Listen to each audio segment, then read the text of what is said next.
Good morning, everyone. So, in today's lecture of bioprocess engineering, we will discuss about a topic that is your heat transfer. ठीक है, heat transfer क्या होता है आपका? So basically जब भी हम बात करें किसकी हीट ट्रांसफर, क्योंकि ऑब्वियसली जब भी आप बायो प्रोसेस में बात करो तो जो आपके फ्लूइड्स होते हैं तो उसमें आपको क्या देखने को मिलता है? Heat transfer. ठीक है, अब बेसिकली सबसे पहले हमें ये देखना होता है कि हीट ट्रांसफर के क्या क्या मोड होते हैं। तो one mod is your conduction. ठीक है, one mod of heat transfer is conduction, one is convection,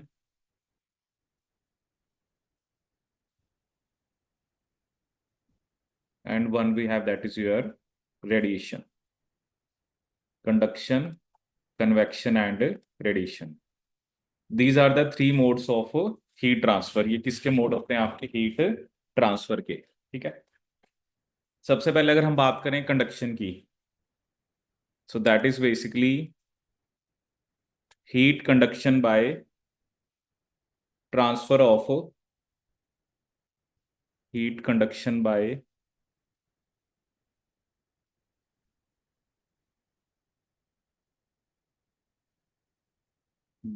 transfer of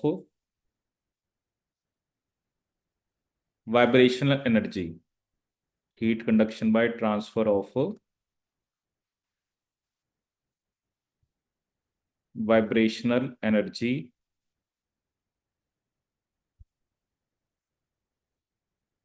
between molecules or movement of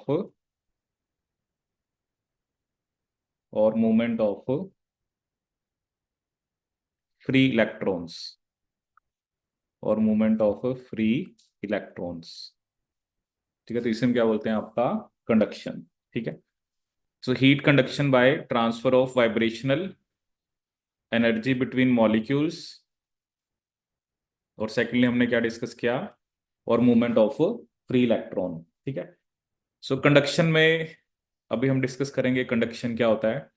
तो इसमें बेसिकली आपका जो होता है, इसमें there is no movement of matter. ठीक है, और बेसिकली जो कंडक्शन अब आपको किस में देखने को मिलता है? मेटल्स के अंदर। ठीक है, conduction is important in metals. तो एक तो आपको ये किस में देखने को मिलेगा? मेटल्स में।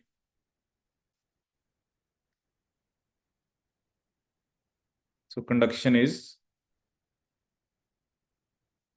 ए mode of transfer in your, जो मेटल्स की हम बात करते हैं तो मेटल्स के अंदर जो मोड ऑफ ट्रांसपोर्ट है दैट इज थ्रू कंडक्शन। ठीक, so that is your metals, क्योंकि पढ़ते हैं ना metals are good conductor of heat.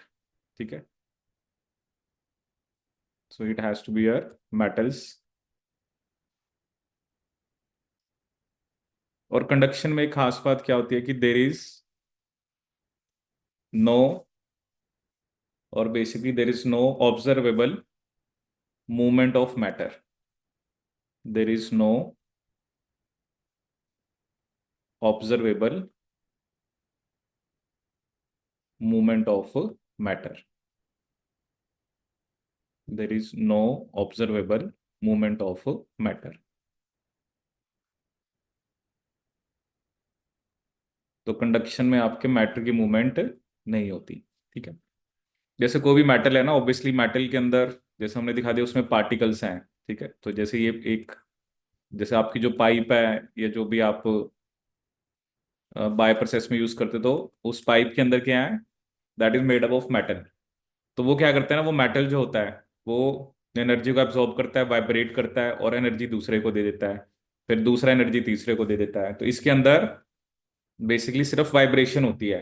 ठीक है, तो there is no observable movement of matter. अब होता है ना, अब आपके पास एक एक ट्यूब है एक मेटल की। ठीक है, तो अब बाहर से हीट आ रही है। ठीक है, तो अब वो ट्यूब थोड़ा हिलती है, ट्यूब में तो कोई मूवमेंट नहीं हो रही ना। बस ये हो रहा है कि उसके अंदर जो आपका मेटल है, जिस भी सब्सटेंस की वो बनी हुई है, उसके जो पार्टिकल्स होते हैं वो या एटम्स होते हैं वो वाइब्रेट करते हैं और एनर्जी को फर्दर ट्रांसफर कर देते हैं। तो इसमें आपको ऑब्जर्वेबल मूवमेंट ऑफ मैटर जो है वो देखने को नहीं मिलेगी, ठीक है। लेकिन अगर हम बात करें कन्वेक्शन की, सो this is basically movement on macroscopic scale, movement on macroscopic scale, on macroscopic scale, ठीक है। ये आपको किस में देखने को मिलती है? गैसेस एंड लिक्विड्स में, गैसेस एंड लिक्विड्स में।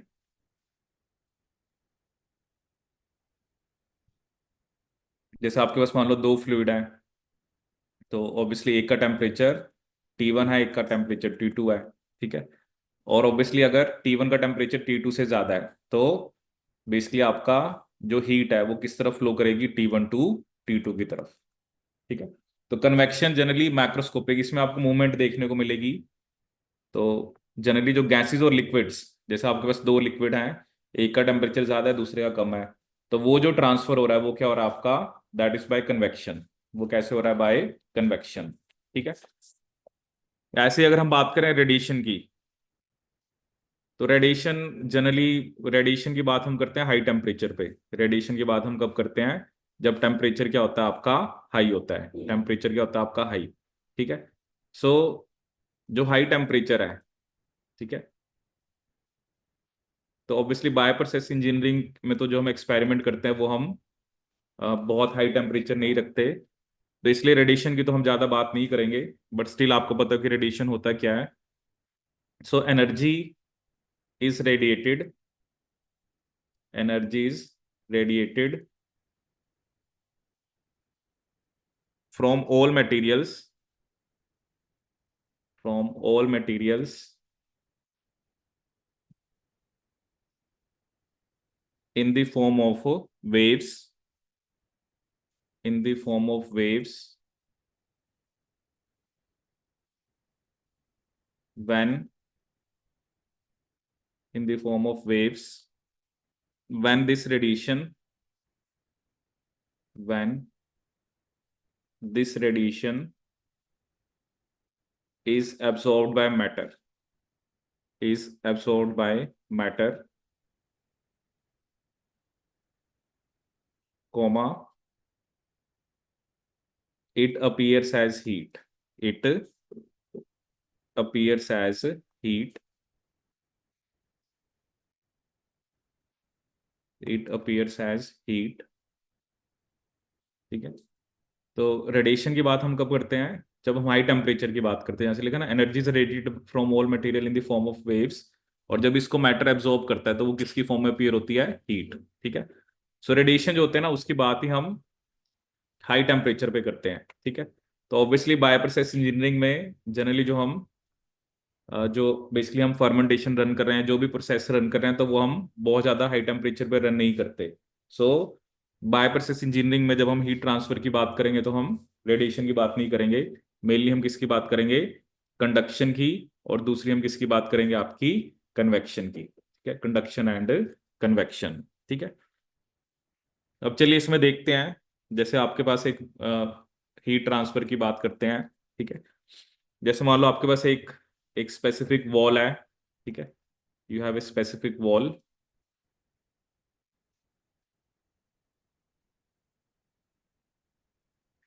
जैसे हमने ये एक वॉल बनाई,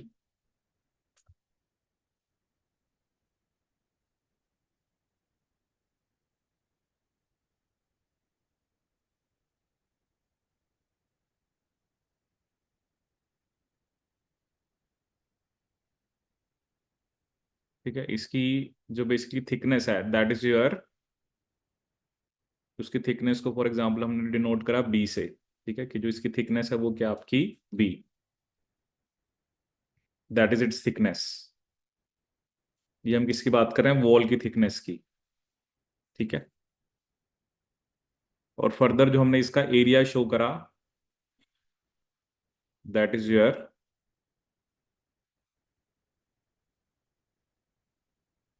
जो इसका एरिया है दैट इज ए,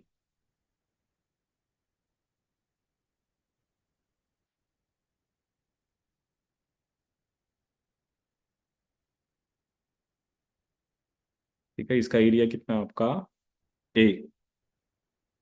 तो बी आपको थिकनेस दे रखा है और ए क्या दे रखा है आपको, एरिया।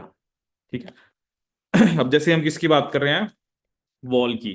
ठीक है, अब इसमें ऑब्वियसली एक तरफ आपकी हॉट साइड है। ठीक है, जैसे ये आपकी हॉट साइड है, और दूसरी तरफ कौन सी साइड है आपकी, कोल्ड साइड। ऑब्वियसली हमें पता है कि जो हीट है वो हमेशा ट्रांसफर करती है high temperature to low temperature. ठीक है, तो इधर हॉट साइड है, इधर क्या आपकी कोल्ड साइड है। ठीक है, और जैसे यहाँ पर टेम्परेचर आपका T1 है। ठीक है, और इधर आपका टेम्परेचर क्या है, T2 है। तो ऑब्वियसली हीट विल वो हाई टू लो टेम्परेचर की तरफ जाएगी। ठीक है, अब इसमें क्या होता है कि हमारे पास, जैसे ऑब्वियसली यहाँ पर भी हम फॉर्मूलाज ही डिस्कस करेंगे। तो सबसे पहले एक फॉर्मूला आता है, what is the rate of heat transfer. ठीक है, what is the rate of heat transfer. Rate of heat transfer के लिए कौन सा आपका फॉर्मूला होता है,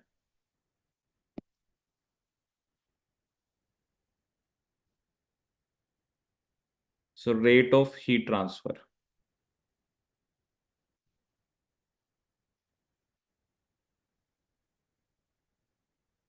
rate of heat transfer.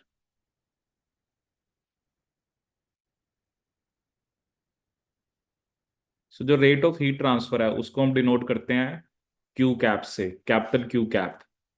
Cap इसलिए होता है क्योंकि एक वेक्टर है, क्योंकि ये आपका एक स्पेसिफिक डायरेक्शन में रेट ऑफ हीट ट्रांसफर होगा।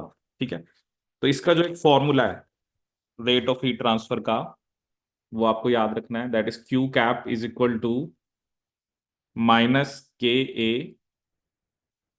Dot dt/dy। ठीक है, -KA dt/dy। तो क्यू कैप क्या आपका, रेट ऑफ हीट ट्रांसफर। ठीक है, अब इसमें जो के है that is thermal conductivity of wall. अब डिपेंड करता है ना वॉल का नेचर कैसा है। तो के क्या होता है आपका, thermal conductivity of wall, of wall. ए जो होता है that is the area of wall expose to each temperature. ठीक है, what is the area of wall expose to each temperature.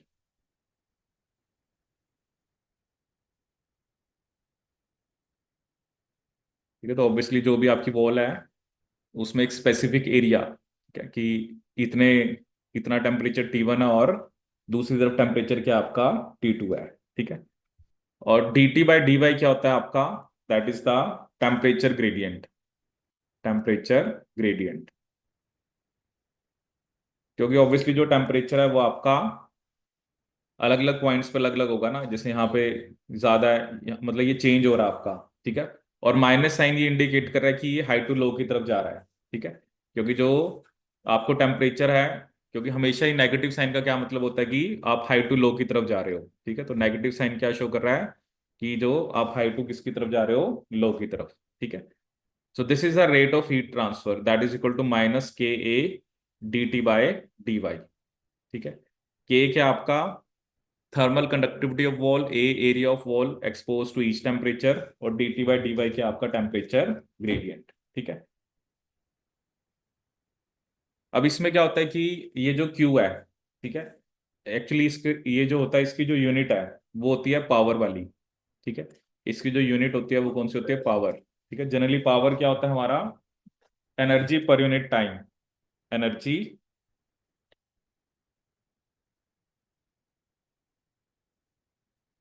Energy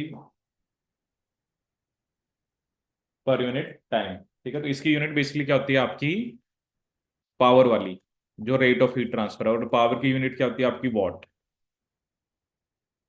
power की यूनिट क्या होती है, वॉट। तो मतलब जो रेट ऑफ हीट ट्रांसफर है इसकी कौन सी यूनिट होती है आपकी, जो पावर वाली है। ठीक है, तो एक तो आपको ये याद रखना है, इसकी वही यूनिट है जो किसकी होती है आपकी, पावर की। ठीक है, अब इसके अलावा बेसिकली यहाँ पर एक और टर्म हम यूज करते हैं, that is your heat flux, ठीक है, उसको हम स्मॉल क्यू से दिखा देते हैं।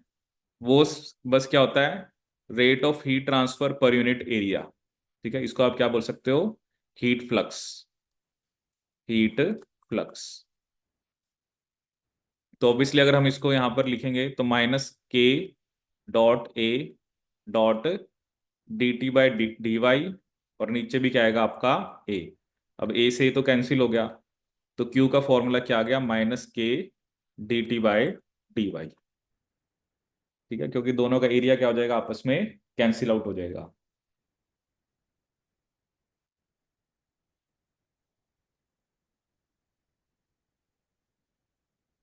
ठीक है, तो ये आपको इसमें ध्यान रखना है, कैपिटल क्यू क्या होता है और आपका स्मॉल क्यू क्या होता है। कैपिटल क्यू क्या है यहाँ पर आपका, रेट ऑफ हीट ट्रांसफर, और दूसरे को हमने क्या लिखा आपका, that is your heat flux. ठीक है, तो heat flux is just rate of transfer per unit area.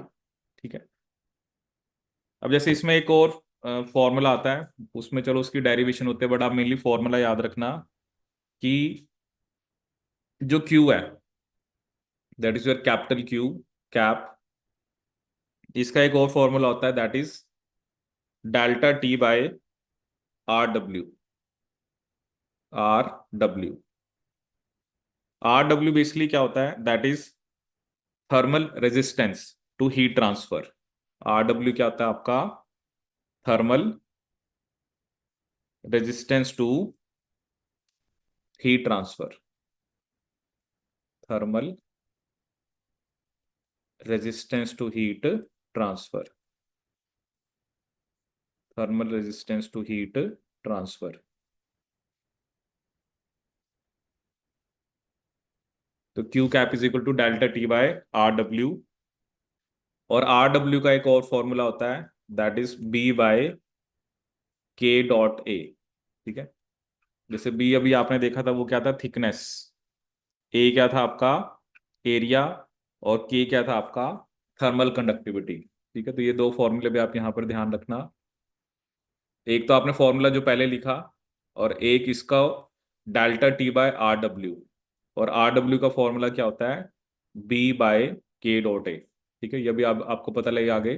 तो बी तो क्या थी, थिकनेस, ए क्या था आपका, area, B is your thickness, और ए क्या था आपका, एरिया, और के यहां पर आपको क्या दिया हुआ है, that is thermal conductivity of wall. ठीक है, तो ये तो हमने किसकी बात करी, एक स्पेसिफिकली वॉल की बात की। ठीक है, अब हम बेसिकली डिस्कस करेंगे जो फ्लूइड्स हैं उसके बीच में हीट ट्रांसफर। ठीक है, हम किसकी बात करेंगे, हीट ट्रांसफर बिटवीन फ्लूइड्स। ठीक है, so what is your heat transfer between fluids, heat transfer between fluids.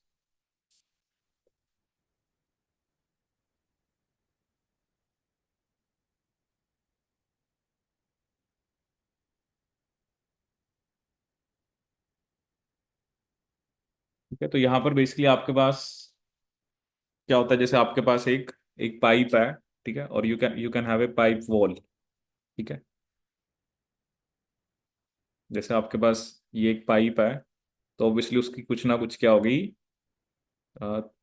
Thickness होगी आपकी। तो जैसे ये एक पाइप की वॉल है, ठीक है, तो ऑब्वियसली जैसे एक पाइप है एक तरह से ना ये, और अब इसके दोनों तरफ फ्लूइड्स हैं। ठीक है, जैसे आपने दिखाया कि एक फ्लूइड आपका इस साइड पे है,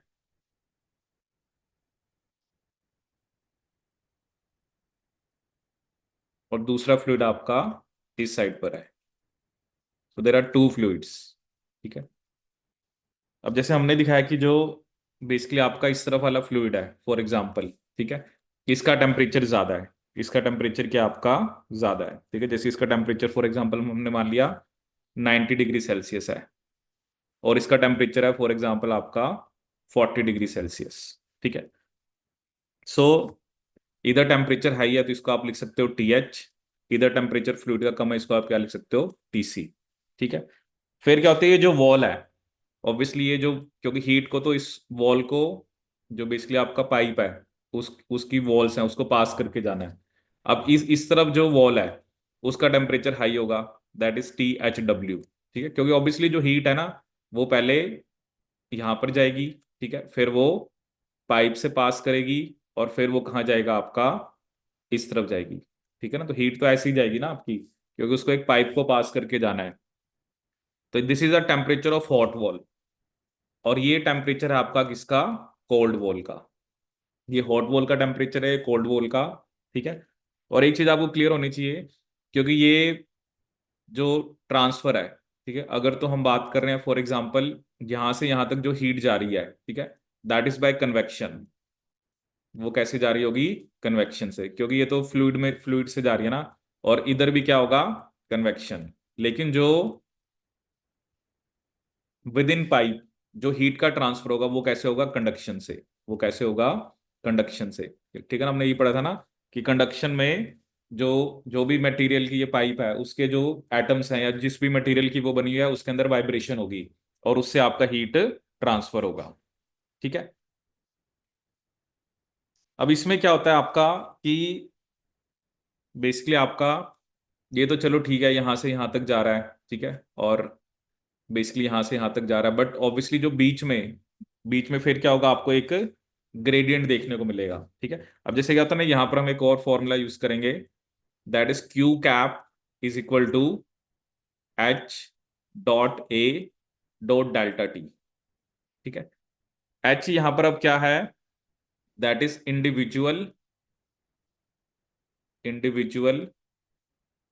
heat transfer coefficient. Individual heat transfer coefficient. Individual heat transfer coefficient. H यहां पर क्या, आपका individual heat transfer coefficient.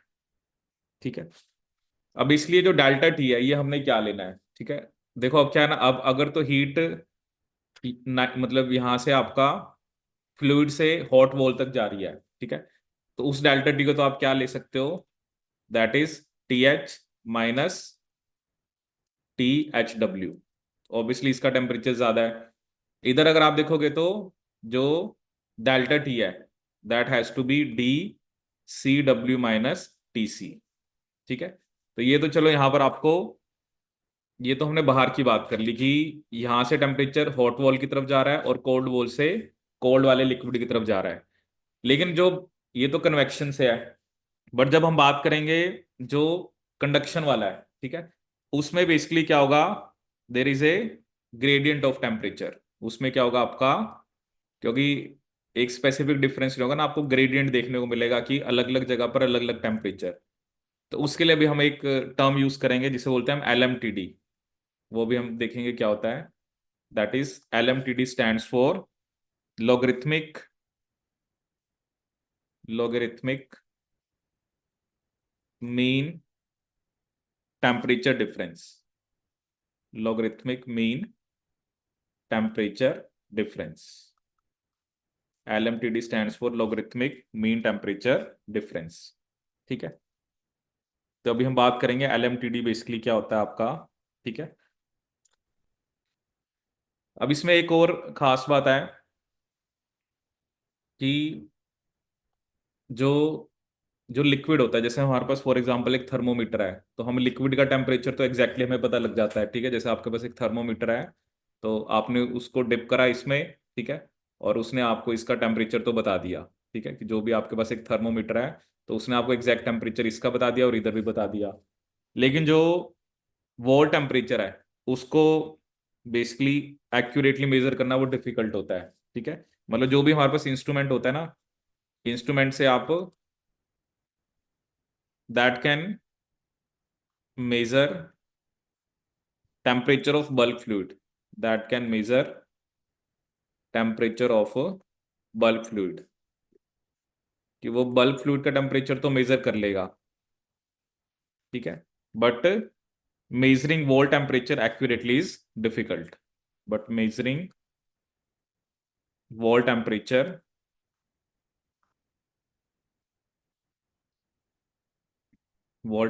Accurately is difficult.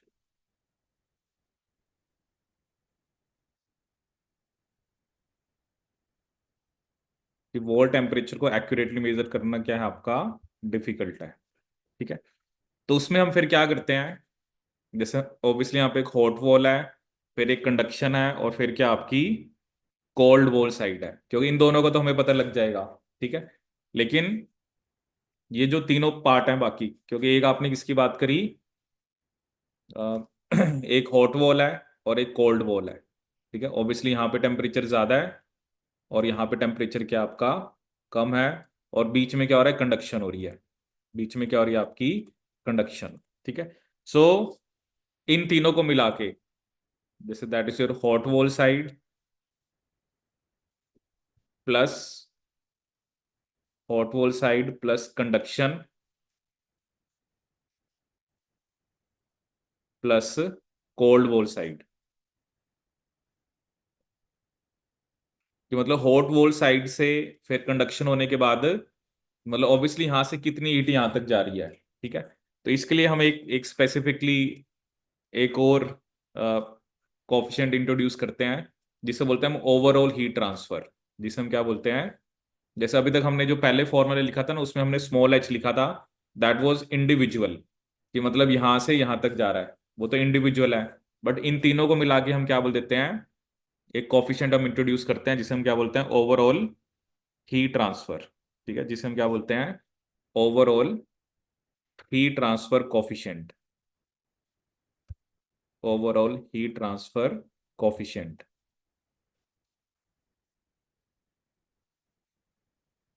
ठीक है, तो ये क्या आता है आपका, that is just you A delta T. मतलब जैसे वहां पर आपने क्या लिखा था, इंडिविजुअल, उसकी जगह हमने यहाँ पे क्या लिख दे देना है आपका, overall, Q is equal to U A delta T. Q क्या आ गया आपका, यू ए डेल्टा टी।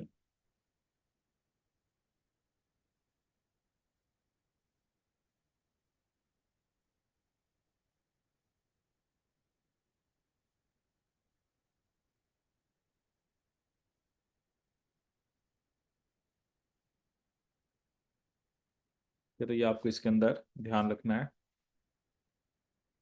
सो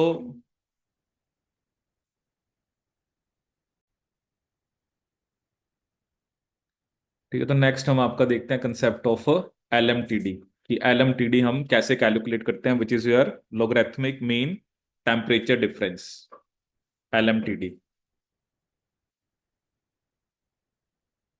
ठीक है, जैसे मान लीजिए आपके पास दो पाइप हैं, ऑब्वियसली जैसे एक पाइप है उसमें से आपका एक स्पेसिफिक जो भी लिक्विड है, फ्लूइड जा रहा है, उसका एक स्पेसिफिक टेम्परेचर है, और दूसरा जो आपका है, जैसे एक इनर ट्यूब है, ठीक है, और उसमें से भी एक आपका एक फ्लूइड जा रहा है। ठीक है, तो जैसे यहाँ पर हमारे पास क्या है, दो डिफरेंट क्या है, ट्यूब्स हैं। ठीक है, अब क्या है, जो बेसिकली बाहर से जा रहा है उसका टेम्परेचर तो फॉर एग्जांपल यूनिफॉर्म है, जैसे मैंने कह दिया 90 डिग्री सेल्सियस, तो ये एक स्पेसिफिक टेम्परेचर है, तो जिस टेम्परेचर पे जा रहा है उसी टेम्परेचर पे वो बाहर आ रहा है। ठीक है, लेकिन जो दूसरा आपने फ्लूइड दिया है, फॉर एग्जाम्पल उसका टेम्परेचर है 50 डिग्री सेल्सियस। ठीक है, अब क्या होगा, क्योंकि बाहर टेम्परेचर ज्यादा है तो इसको कुछ हीट मिलेगी। ठीक है, और जो फ्लूइड ये बाहर आ रहा है उसका टेम्परेचर है 80 degree Celsius.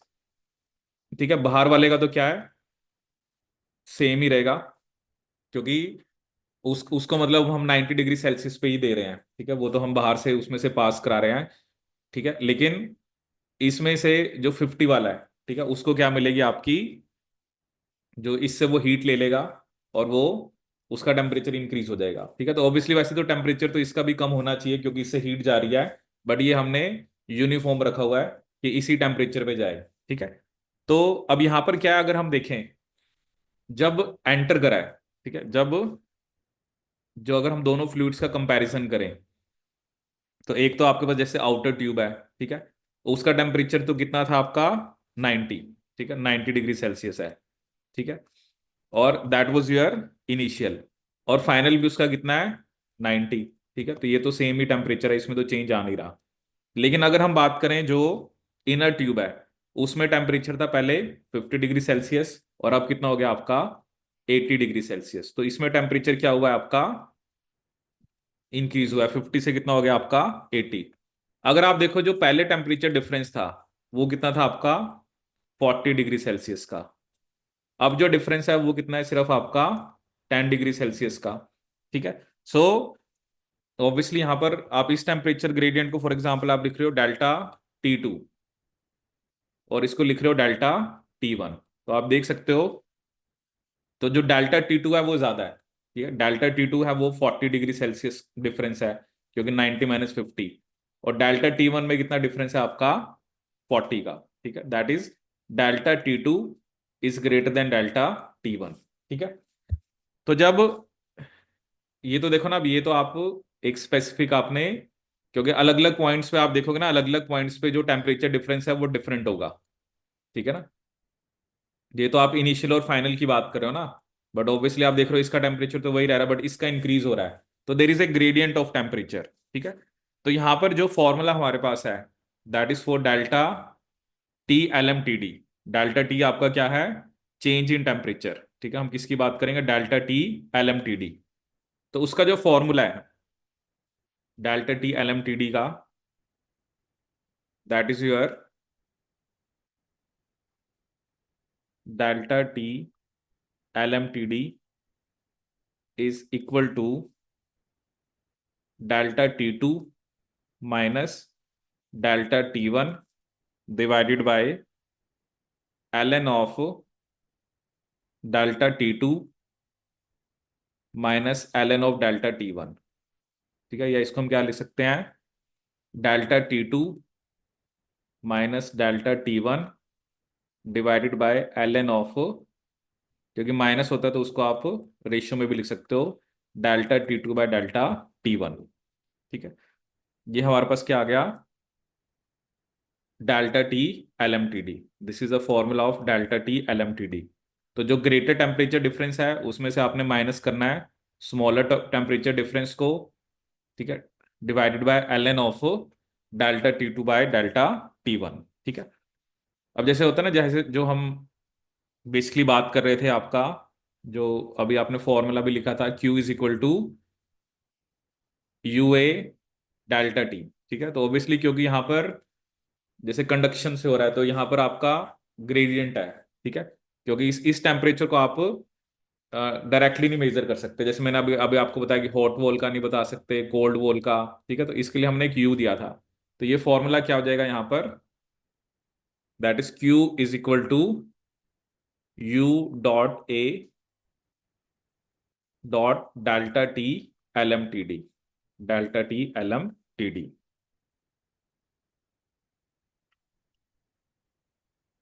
UA delta T LMTD।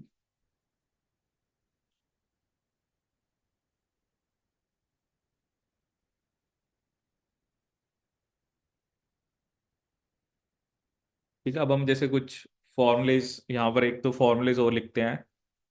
जैसे हमने पहले बात करी थी किसकी, आपकी रेजिस्टेंस टू हीट ट्रांसफर। ठीक है, ये हमने स्टार्टिंग में एक फॉर्मूला लिखा था ना, Q is equal to B/K.A। ये हमने किसकी बात करी थी, वॉल की। ठीक है, अब ऐसे ही फॉर्मूला आता है, जैसे एक फॉर्मूला आपका दैट इज फॉर दैट, उसको हम लिखते हैं capital R small h, that is equal to 1/H H.A। ठीक है, this is resistance to heat transfer in hot fluid, resistance to heat transfer in hot fluid, resistance to heat transfer in hot fluid।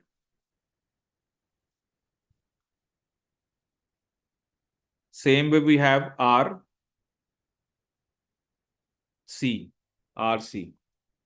that is 1/HC.A, resistance to heat transfer in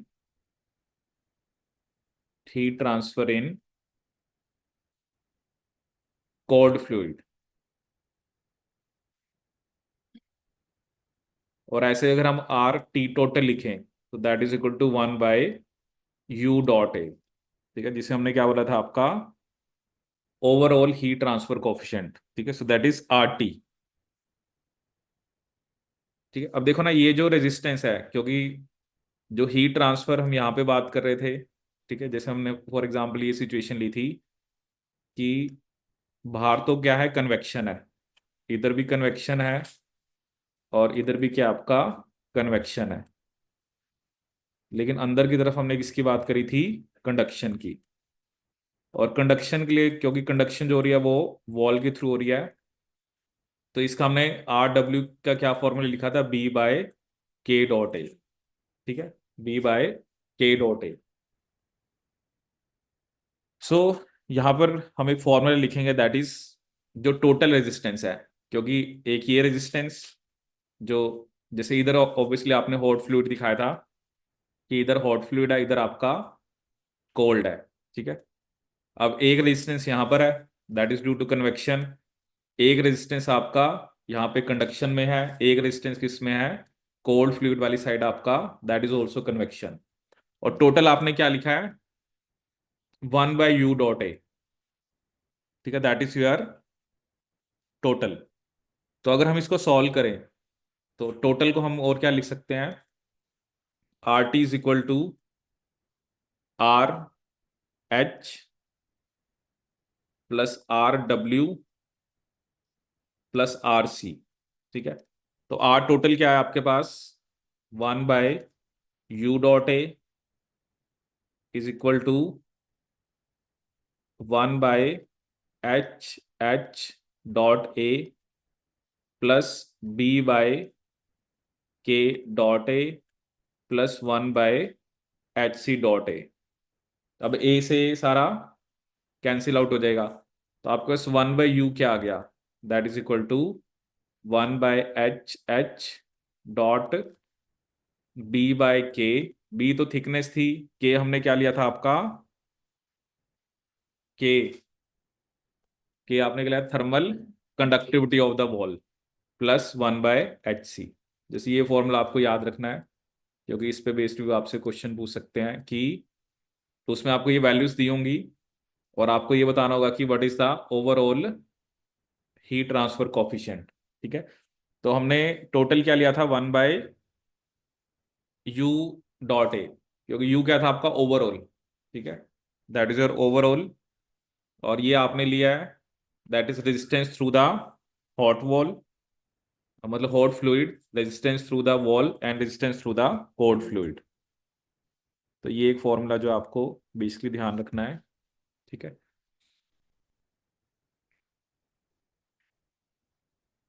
तो अगर हम यहाँ पे formulas देखें ना, तो सबसे पहले हमने जो फॉर्मूला स्टार्ट किया था वो क्या था आपका, that was rate of transfer minus KA/DT/dy। और हीट फ्लक्स हमने क्या लिखा था, your heat rate of heat transfer divided by A। जैसे इसकी यूनिट वॉट है तो इसकी क्या होगी, वॉट पर मीटर स्क्वायर। ठीक है, फिर एक मैंने आपको इस टर्म्स में बताया था, Q is equal to delta T/RW। RW क्या होता है आपका, B/K.A। ठीक है, इसकी डेरिवेशन होती है, बट उसमें हम नहीं गए। फिर हमने बात करी थी कि जो हीट ट्रांसफर बिटवीन फ्लूइड्स, तो कंडक्शन कन्वेक्शन की बात करी।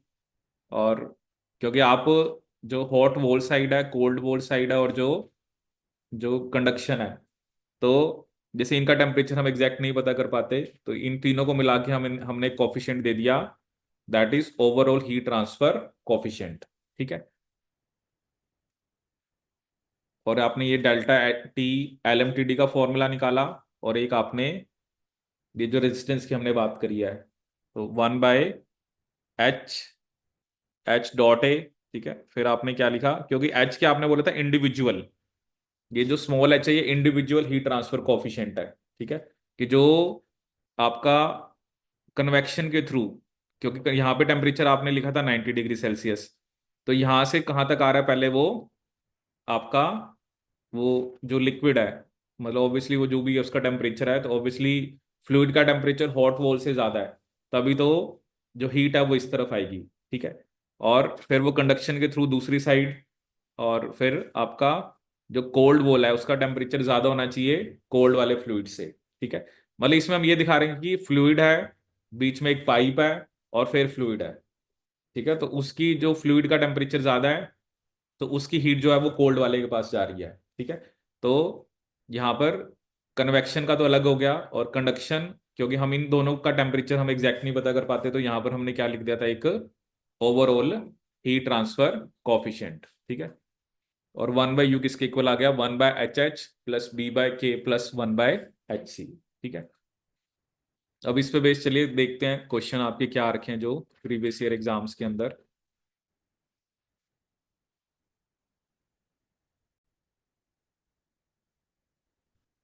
ठीक है, तो क्या क्वेश्चन गिवन हमें, milk flowing through a stainless steel inner tube 40 inner diameter of double type tube type heater is heated from 10 to 85 degrees Celsius by saturated steam condensing at 120 degree Celsius. जैसे अभी हमने करा था ना जो concept की, बाहर से एक ट्यूब जा रही है, उसका टेम्परेचर हमने सेम रखना है, और जो जो दूसरी इनर वाली ट्यूब थी उसका टेम्परेचर रेज हो रहा था। ठीक है, सो that is on the outer surface of inner tube. जो भी हमने केस लिया था ना, एक हमने इनर ट्यूब बनाई थी, एक आपने आउटर बनाई थी, वही सेम सही कंसेप्ट है कि उससे जो हीट है वो उसमें जा रही है।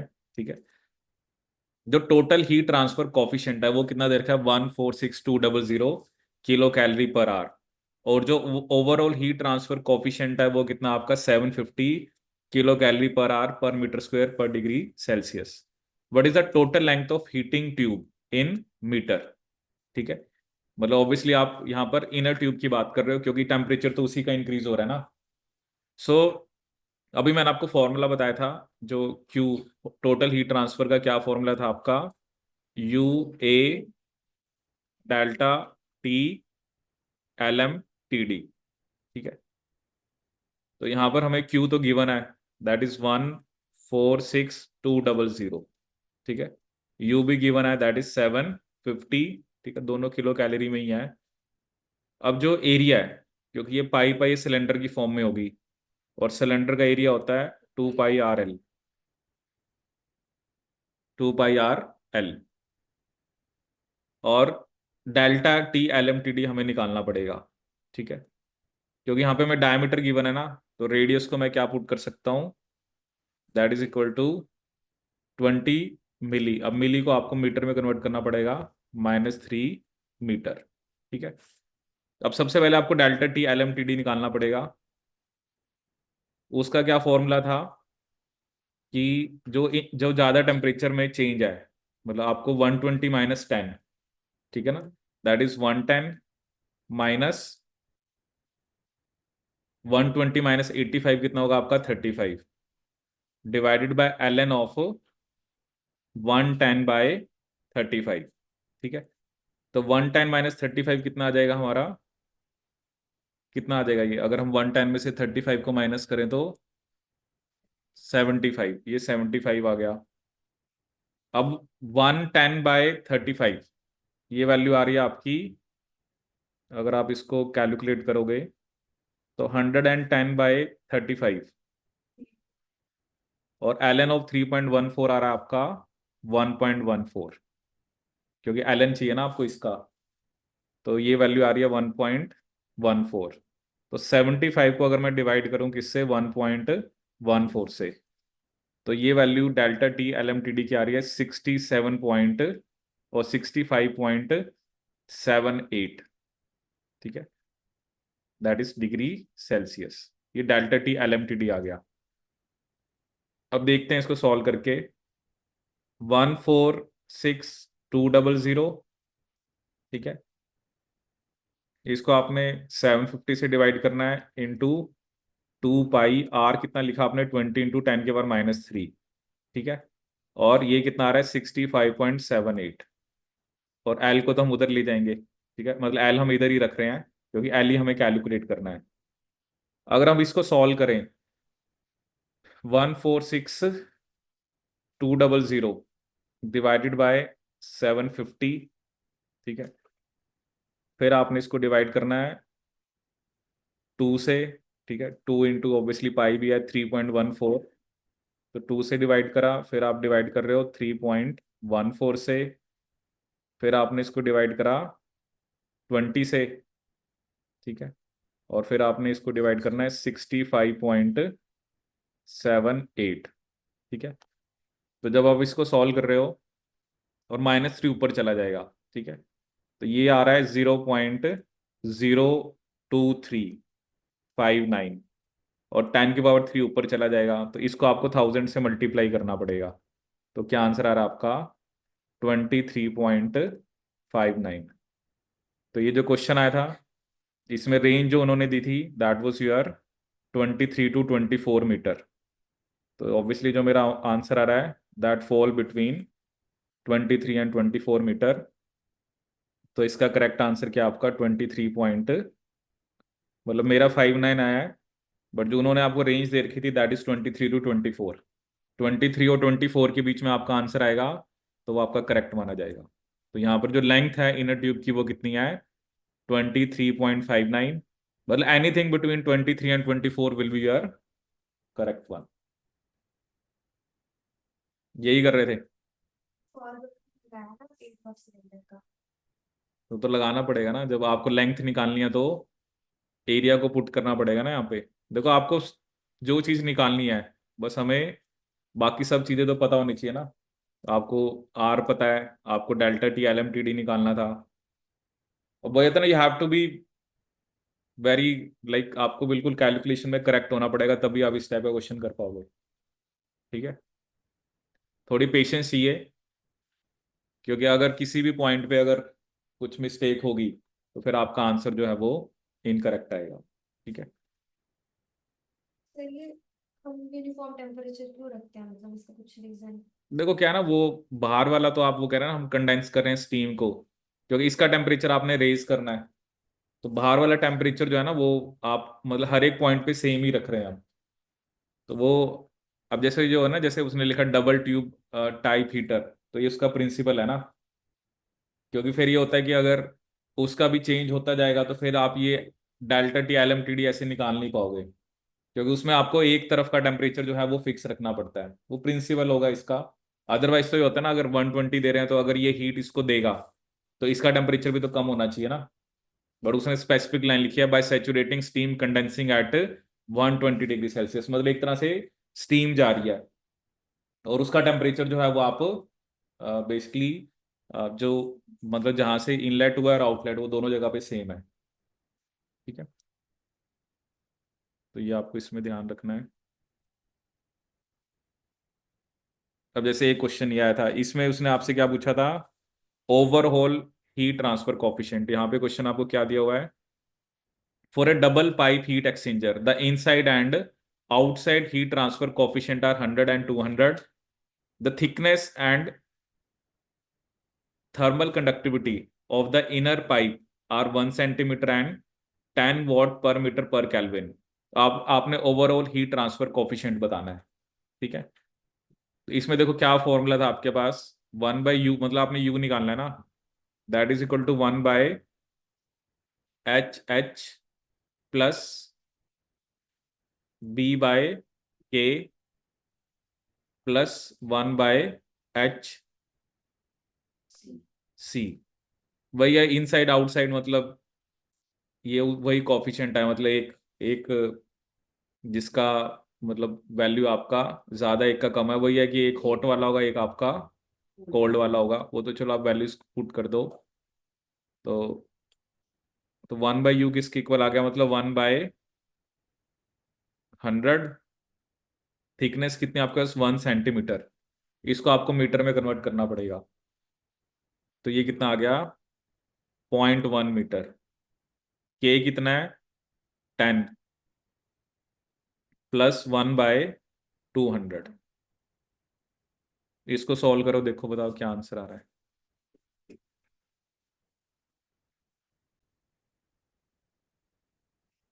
ठीक है, तो आपको यहाँ पर क्या निकालना है?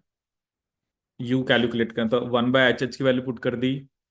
अब थिकनेस जो है ना, थिकनेस यहाँ पर आपकी 1 सेंटीमीटर है, विच इज 0.01 मीटर, ठीक है। यहाँ पर हमने 0.1 लिख दिया था, 0.01, ठीक है। तो जब आप यहाँ से सोल्व करोगे ना, तो 1/u की वैल्यू आ जाएगी आपके पास 0.016। बट ये तो 1/u की वैल्यू आई है, तो मुझे तो u निकालना है। तो 1/0.016, तो इसको जब आप कैलकुलेट करोगे तो आपका आंसर आएगा 62.5 वाट पर मीटर स्क्वायर पर केल्विन।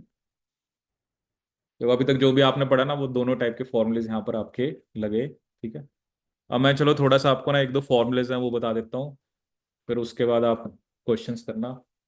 जो हमारा one over two is equals to ये फॉर्मूला लगाना हम्म। ये मतलब हीट ट्रांसफर कोएफिशिएंट है। हम्म। अब जो हमारे पास एक और फॉर्मूला बताया आपने तो क्या वो तो रेट ऑफ हीट ट्रांसफर है ना, वो क्यू कैप क्या था आपका, यू ए डॉट डेल्टा टी, वो रेट ऑफ हीट ट्रांसफर है। जैसे ये क्या आपका, ये हीट ट्रांसफर कॉफिशिएंट है, दोनों में फर्क है ना। जैसे इसकी यूनिट जो होती है, जैसे अभी आपने पिछला भी क्वेश्चन किया, वहां पर भी तो यही था ना, वहां पर आपको क्यू भी दिया था और यू भी गिवन था। देखो ना, इसकी यूनिट है किलो कैलोरी पर आवर, इसकी kilo calorie per hour per metre square per degree Celsius. ठीक है, क्योंकि वो क्या है, एरिया और डेल्टा टी। अगर आप यहाँ पे यूनिट यूनिट से भी आप देख सकते हो ना, क्यू क्या था, यू ए डेल्टा टी।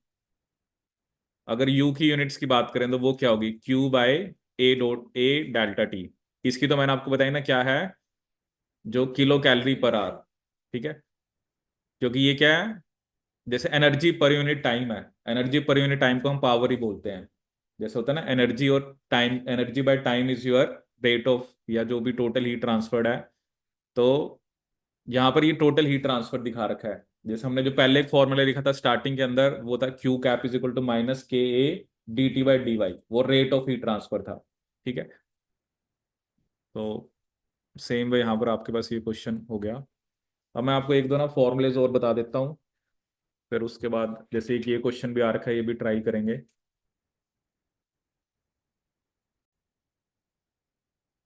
ठीक है, सो नेक्स्ट हमारे पास कुछ ना बेसिकली नंबर होते हैं। जैसे ये जो हम स्मॉल एच की बात करिए, स्मॉल एच क्या आपका, विच is your heat transfer coefficient. ठीक है, जिसको हमने इंडिविजुअल बोला था। तो ये जो स्मॉल एच है, it can be calculated as,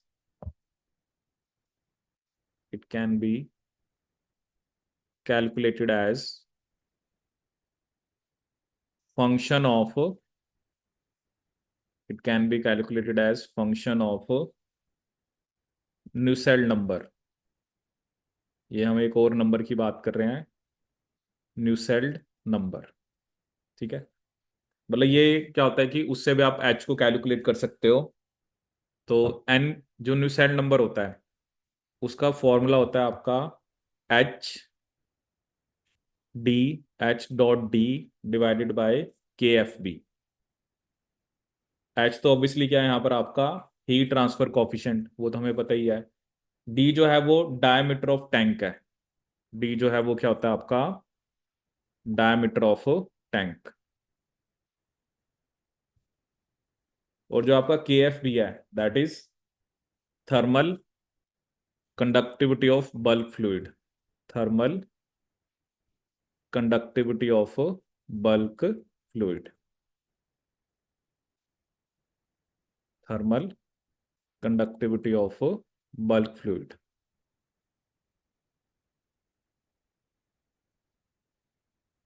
H dot D by K F P. ठीक है, और इसको हम एक और फॉर्मूला के, एक और मतलब कंसेप्चुअली हम आप इसे क्या बोल सकते हो, Nusselt number is ratio of convective heat transfer divided by conductive heat transfer. कि जो कन्वेक्शन से हीट ट्रांसफर हो रहा है, उसकी, उसको आप किससे डिवाइड कर रहे हो, कंडक्टिव हीट ट्रांसफर से, कंडक्टिव हीट ट्रांसफर से, convective by conductive heat transfer. ठीक है, अब ये ना मैं आपको दो तीन नंबर और भी बताऊंगा। तो बेसिकली क्या होता है ना, कई बार वो आपसे तो इसी फॉर्म में क्वेश्चन पूछ लेता है, connective convective heat transfer by conductive heat transfer जो होता है, उसको क्या बोलते हैं आपका, न्यूसेल्ट नंबर। ठीक है, और ये जो न्यूसेल्ट नंबर है जो भी आपने डिस्कस किया, जैसे H is a function of Nusselt number, but जो न्यूसेल्ट नंबर है, इसको आप मान के चल सकते हो कि ये फंक्शन है रेनॉल्ड नंबर का। ठीक है, एक होता है आपका प्रांड्टल नंबर, ठीक है। रेनॉल्ड नंबर तो चलो आपने पहले भी पढ़ा है।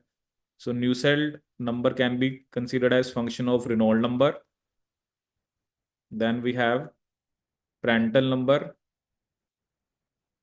and one we have that is Grashof number. Grashof number. Grashof number. तो h जो है वो न्यूसेल्ट नंबर का फंक्शन है, लेकिन न्यूसेल्ट नंबर किसका फंक्शन हम मान के चल सकते हैं? Reynold number, Prandtl number and Grashof number. ठीक है। अब रेनॉल्ड नंबर तो हमने पहले भी पढ़ा था, तो उसका फॉर्मूला आपको याद होगा, दैट इज डी यू आपका रो बाय म्यू। ठीक है, ये हमने पढ़ा था आपका। इसमें डायमीटर होता है, यू आपकी क्या थी, जो average linear velocity, rho density, mu क्या थी आपकी, विस्कोसिटी। ठीक है, म्यू भी लिख सकते हैं, विस्कोसिटी ऑफ बल्क फ्लूइड। ठीक है। और कंसेप्चुअली भी मैंने आपको बताया था, it is your inertial force by viscous force. तो कई बार तो ना एग्जाम में बस यही क्वेश्चन आ जाता है कि inertial force by viscous force को हम क्या बोलते हैं? आपका रेनॉल्ड नंबर। ठीक है, ये हमने डिटेल में डिस्कस किया था कि लैमिनार क्या होता है, टर्बुलेंट क्या होता है, और आपका प्लग फ्लो क्या होता है। ठीक है। तो एक तो फॉर्मूला आपने न्यूसेल्ट नंबर का देखा। ठीक है। ऐसे ही हमारे पास हम देखते हैं प्रैंडल नंबर। ठीक है, ग्रास ऑफ वाला चलो थोड़ा कॉम्प्लेक्स होता है, उसको अपना इतना याद रखना। उसमें मैं आपको ये बता दूंगा कि कंसेप्चुअली वो क्या होता है। तो Nusselt number is convective heat transfer by conductive. दूसरा आपने क्या देखा कि it is a function of Reynold number, Prandtl number and Grashof number. तो रेनॉल्ड नंबर तो चलो हमने पहले भी डिस्कस किया है। अब ये जो प्रैंडल नंबर है ये क्या होता है, जिसको हम पी आर से डिनोट कर रहे हैं, that is equal to CP dot mu B divided by K F B. CP यहां पर क्या आपका, heat transfer capacity of fluid, heat transfer capacity of fluids, heat transfer capacity of fluids.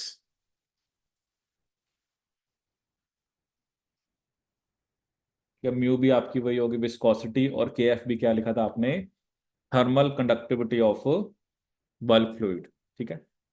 एक होता है ना, एक तो आपकी हीट ट्रांसफर, इसको हम क्या बोलते हैं, हीट ट्रांसफर कैपेसिटी। ठीक है। और conceptually it is momentum divided by thermal conductivity, क्योंकि के एफ भी आपने वैसे भी थर्मल कंडक्टिविटी लिखा है, मोमेंटम बाय थर्मल कंडक्टिविटी। ये एक बार आए हुए एग्जाम में क्वेश्चन ना, कि वो ना इसी फॉर्म में पूछ लेते हैं। जैसे आपने लिखा कि कन्वेक्टिव बाय कंडक्टिव की रेशियो को क्या बोलते हैं, Nusselt number. Inertial force by viscous को हम क्या बोलते हैं, Reynold number. Momentum by thermal conductivity को हम क्या बोलते हैं, Prandtl number.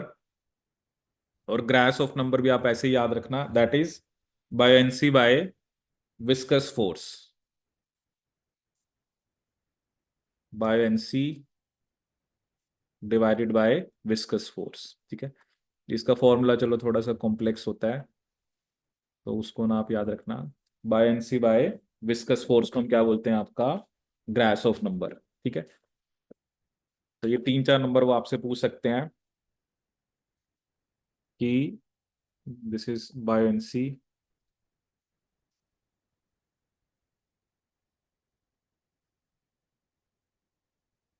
Buoyancy by viscous force, इसको आप क्या बोलते हो, ग्रास ऑफ नंबर। ठीक है। तो कई बार आपसे ये सिर्फ वो रेशियो पूछेंगे। ठीक है, बाकी तो आपको पता है रेनॉल्ड नंबर तो चलो आप काफी पहले भी पढ़ते आए हो। बट अब देखो ना, अगर आपको एच निकालना है, अगर डायमीटर ऑफ टैंक के एफ पी और नुसेल्ट नंबर पता है, तो आप एच निकाल सकते हो। ठीक है। और क्योंकि ये अलग अलग चीजें होती है ना, किसी भी फ्लूइड के अंदर आप किस चीज को स्टडी कर रहे हो। ठीक है। जैसे प्रैंडल नंबर उसने बताया कि that is momentum by thermal conductivity, और ग्रास ऑफ नंबर क्या होता है आपका, buoyancy बाय विस्कस फोर्स। ठीक है। तो ये सभी भी जो नंबर्स हैं वो हम यूज करते हैं ड्यूरिंग हीट ट्रांसफर। ठीक है। तो ज्यादातर जो आप एग्जाम में क्वेश्चन देखोगे ना, तो वो आपको मतलब जो बेसिक है वो यही देखने को मिलेंगे एक तो आपको LMTD निकालने को देते हैं, ओवरऑल हीट ट्रांसफर कोफिशिएंट निकालने को देते हैं, और अब कई बार आपसे वो नंबर से रिलेटेड भी क्वेश्चन पूछ सकते हैं। ठीक है, क्योंकि कंसेप्ट तो चलो बहुत सारे होते हैं, बट जनरली आप देखोगे तो इन हीट ट्रांसफर पे आपसे इन 2-3 टॉपिक्स पे क्वेश्चन पूछते हैं। ठीक है, तो ये हो गया आपका हीट ट्रांसफर।